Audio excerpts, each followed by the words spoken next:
मित्रों, आज आपके साथ मैं एक यूपीएससी से संबंधित बहुत महत्वपूर्ण खबर लेके आया हूँ। इसको आप यूपीएससी में कंप्लीट रिवाइवल की जो स्टोरी है उसके रूप में भी ले सकते हैं। हुआ ये है कि हमारे जो आरबीआई के पूर्व गवर्नर हैं डी सुब्बा राव, वो सीनियर आईएएस ऑफिसर भी रहे हैं, बहुत बड़े बड़े पदों पे रहे हैं और फिर वो हमारे आरबीआई के गवर्नर भी रहे हैं। तो उन्होंने एक बहुत महत्वपूर्ण लेख लिखा है और उन्होंने यूपीएससी के जो कैंडिडेट्स हैं, जो यूपीएससी के एस्पिरेंट्स हैं, जो तैयारी करते हैं, पेपर देते हैं और जो आईएएस आईपीएस और दूसरी जो ए क्लास की जो सर्विसेज हैं उसमें जाना चाहते हैं, उन सब के लिए कुछ सुझाव दिए हैं कि उनकी परीक्षा के पैटर्न में क्या परिवर्तन किया जाए। उनका ये कहना है कि जो वर्तमान प्रणाली है यूपीएससी में सिलेक्शन की, उस भर्ती की, वो काफ़ी एक तरह से जटिल और बोरिंग है और ये हमारे यूथ के टैलेंट को बहुत बर्बाद कर रही है। क्योंकि अब आप देखिए कि इसमें एंट्री करने की जो परीक्षा, यूपीएससी की परीक्षा देने की जो अधिकतम आयु सीमा है वो है 32 ईयर्स, 32 साल। और ये तो जनरल कैंडिडेट के लिए है। इसके अलावा ओबीसी को 3 साल की छूट मिलती है आयु में, तो यानी उनके लिए हो गई 35 साल। और एससी एसटी को 5 साल की छूट मिलती है आयु में, तो इसका मतलब उनके लिए अधिकतम आयु हो गई यूपीएससी का पेपर देने की, वो हो गई 37 ईयर यानी कि 37 साल। तो उनका कहना ये है कि अगर इतने ये 37 ईयर आप देखें, 35 साल देखें या 32 साल भी देखें, ये एक ऐसी एज है जिसमें व्यक्ति की जो प्राइम यूथ है वो नहीं रहती, बल्कि वो ढलान पर आना शुरू कर देता है। जो प्राइम यूथ है हमारी किसी भी युवा की, वो होती है 21 से लेकर 25 साल, 26 साल, 27 साल ज़्यादा से ज़्यादा। ये उसका मोस्ट प्रोडक्टिव पीरियड होता है। इसमें वो जितना अच्छे ढंग से काम कर सकता है, बाकी फिर उसकी योग्यता में और जो उसके उत्साह है उसमें कमी आती जाती है। वो सेटल होने की तरफ ज़्यादा होता है बजाय कि नए जो इनोवेटिव आइडियाज़ की तरफ जाने के। तो इसलिए अगर हम देखें कि अगर कोई व्यक्ति 37 साल की एज में परीक्षा देता है और मान लो वो सिलेक्ट भी हो जाता है, तो फिर आप देखोगे कि इसमें लगभग 2 साल तो उसकी ट्रेनिंग होगी। फिर इस तरह से लगभग वो 40 साल की एज में प्रॉपर अपने ढंग से जो आईएएस का रूप में जो प्रारंभिक स्तर है वहाँ काम करने लायक बनेगा।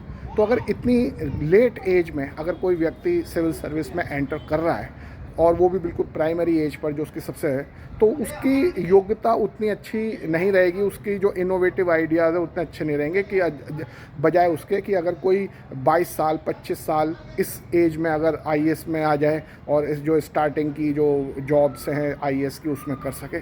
तो इसलिए उनका ये सुझाव है कि जो मैक्सिमम एज है जो यूपीएससी में जाने की, उसे घटाया जाए, उसे ज़्यादा से ज़्यादा 27 ईयर्स तक ही रखा जाए। यानी अभी जो जनरल के लिए 32 ईयर और ओबीसी के लिए 35 ईयर और एससी एसटी के लिए 37 ईयर की जो एज लिमिट अभी रखी है इस समय यूपीएससी ने, वो चाहते हैं कि ये सबको घटाकर सबके लिए 27 रख दी जाए। इससे हमें बेटर यूथ टैलेंट मिल पाएगा और जो स्टूडेंट्स हैं उनकी जो कैंडिडेट्स हैं, एस्पिरेंट्स हैं, उनकी जो बेटर एनर्जी है वो देश को मिल पाएगी। एक तो उनका ये सुझाव है। और इसके लिए वो कहते हैं कि एक्चुअल में अगर कोई इतने लंबे समय तक तैयारी करता रहता है, 32 ईयर्स तक, 35 ईयर्स तक, 37 ईयर्स तक, तो वो अपना जो प्रोडक्टिव लाइफ जो लाइफ का जो प्रोडक्टिव पीरियड है उसे ख़त्म कर रहा है। और ये ना केवल उसकी यानी उस एस्पिरेंट की, उस कैंडिडेट की नुकसान है या उसकी क्षति है, बल्कि ये पूरे देश की क्षति है। तो इसलिए इसको रोका जाना चाहिए। दूसरी बात जो वो कहते हैं वो ये है कि जो नंबर ऑफ़ अटैम्प्ट्स हैं कि हम कितने बार यूपीएससी का पेपर दे सकते हैं। अभी जो नंबर ऑफ़ अटैम्प्ट्स हैं वो जनरल कैंडिडेट के लिए 6 हैं, ओबीसी के लिए 9 हैं, 9, और जो एससी एसटी कैंडिडेट है उनके लिए अटैम्प्ट्स की कोई लिमिट नहीं है। जब तक उनकी एज है यानी 37 ईयर्स तक, वो जितने चाहे उतनी बार अटैम्प्ट कर सकते हैं यूपीएससी की परीक्षा। तो वो कह रहे हैं कि ये भी एक तरह से जो बड़ा थकाऊ उबाऊ और अनप्रोडक्टिव प्रोसेस है कि इतने सारे अटैम्प्ट्स कैंडिडेट्स को दिए जाएं। उनका मानना ये है कि इतने सारे अटैम्प्ट देने से होता ये है कि जो कैंडिडेट है उसका एक्चुअल टैलेंट सामने नहीं आता। जब उसको इतने अटैम्प्ट देने की छूट होती है तो उसका एक्चुअल टैलेंट सामने नहीं आता, बल्कि वो जो एग्ज़ामिनेशन के प्रोसेस के ऊपर मास्टरी करके वो परीक्षा पास कर लेता है। एक्चुअल में उसके पास वो टैलेंट नहीं होता जो एक आईएएस के पास होना चाहिए।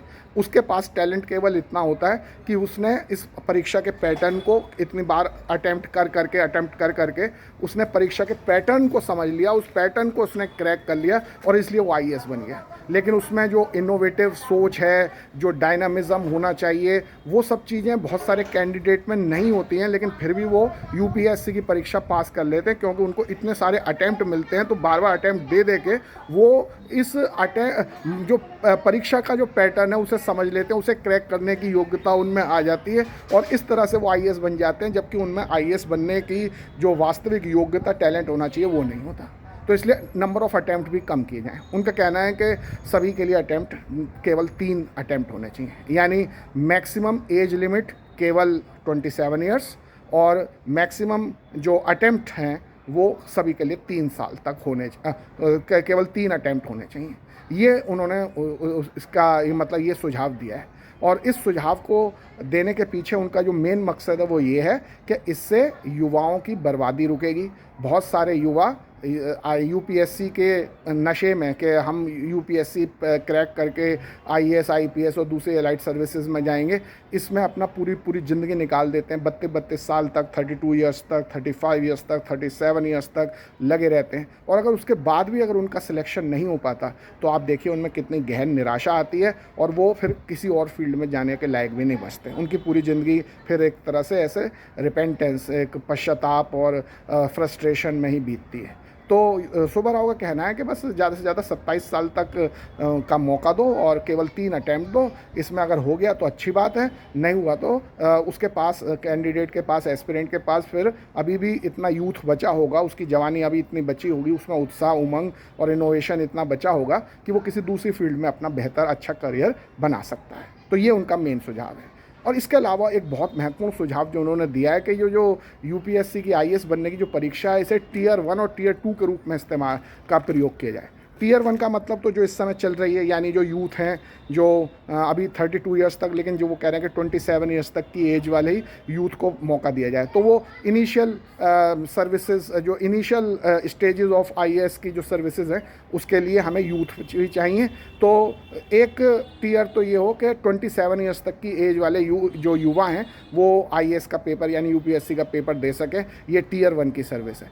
लेकिन फिर उनका कहना है कि बहुत सारे ऐसे भी हमारे व्यक्ति हैं जो किसी दूसरी फील्ड में उन्होंने बहुत बढ़िया काम किया है। उन्होंने जैसे मान लीजिए इंफॉर्मेशन टेक्नोलॉजी में, आर्टिफिशियल इंटेलिजेंस में, मैनेजमेंट में, लॉ में, मेडिसिन में और बहुत सारे, जो हॉस्पिटैलिटी है, इंडस्ट्री है, सीए है, इन सब फील्ड में उनमें से उन्होंने बहुत अच्छा काम किया है किसी व्यक्ति ने।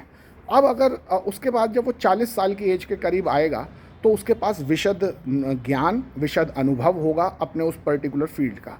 तो ऐसे योग्य, ऐसे अनुभवी लोगों की भी गवर्नमेंट को ज़रूरत है।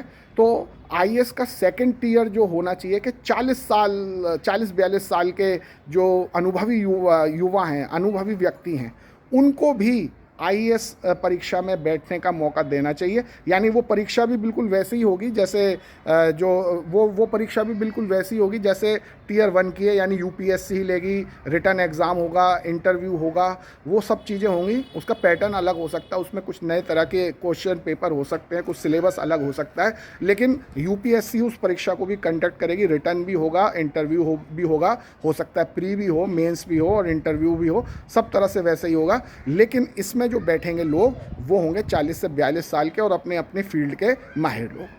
तो इसका असर ये होगा, फिर उनको डायरेक्ट जॉइंट सेक्रेटरी अंडर के रूप में जो है मतलब ऊंचे पद पर सीधा बैठाया जाएगा भारत जो सरकार के प्रशासन में। और वो अपनी जो उन्होंने 40 साल तक जो अलग अलग फील्ड में काम करके उन्होंने जो योग्यता और अनुभव हासिल किया है, वो उसका भरपूर जो फ़ायदा है वो गवर्नमेंट सेक्टर को दे पाएंगे, सरकारी तंत्र को दे पाएंगे। और इस तरह से हमें 2 स्टेजेस पर आईएएस लोग मिलेंगे, पहले होंगे जो युवा होंगे, जिनमें पूरी एनर्जी होगी, प्राइम यूथ होगा जिनके पास, जिनमें उमंग होगी, जिनमें परिवर्तन करने की चाह होगी, शक्ति होगी, स्फूर्ति होगी। तो एक तरफ तो यूथ आईएएस मिलेंगे और दूसरी तरफ 40-42 साल के बहुत ही अनुभवी, बहुत ही योग्य, बहुत ही कर्मठ और बहुत ही जो जिनमें बहुत काबिलियत है, ऐसे लोग भी मिलेंगे। तो इस तरह से दोनों तरीके से हमारे जो सरकार के क्षेत्र को जिन लोगों की ज़रूरत होती है आईएएस के रूप में, दोनों तरह के आईएएस हमें मिलेंगे, जिससे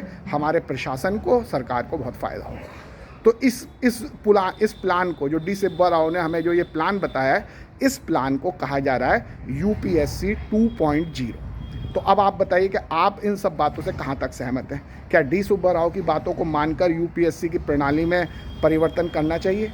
क्योंकि आप देखिए कि यूपीएससी एक तरह से जुआ बनता जा रहा है। बहुत योग्य युवा काम मेहनत करते हैं इसमें, लेकिन बहुत कम लोग सिलेक्ट हो पाते हैं। आप देख सकते हैं कि 99% तो असफल ही होते हैं जो भी इस परीक्षा के में लगे होते हैं। तो केवल 1% सिलेक्शन रेट है और 99% जो युवा हैं बहुत योग्य होने के बावजूद भी वो असफल रहते हैं।